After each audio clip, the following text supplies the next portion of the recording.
আচ্ছা বাচ্চারা, বলো তো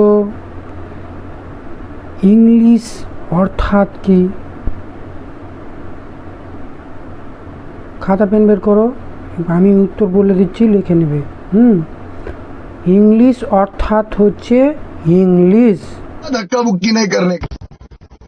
ओ भाई, मारो मुझे, मारो मारो मुझे, मारो मारो नहीं ये একদম লিখে নাও, আর বাড়িতে গিয়ে শুধু তোমরাই পড়াশোনা করবে, মা বাবাকে দেখাবার দরকার নেই, ঠিক আছে?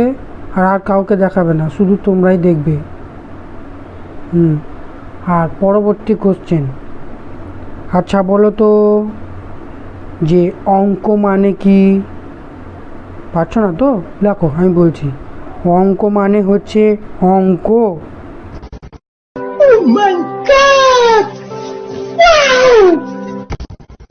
ব্যাস, এটাও লিখে নাও। এগুলোও বলছি, বাড়িতে শুধু তোমরাই দেখাশোনা করবে, পড়াশোনা করবে, আর বন্ধু তোমাদের নিজেদের মধ্যেই পড়াশোনা করবে, বাবা মাকে একদম দেখাবে না, ঠিক আছে? লিখে নাও, কালকে আবার পড়া নেব, ঠিক আছে?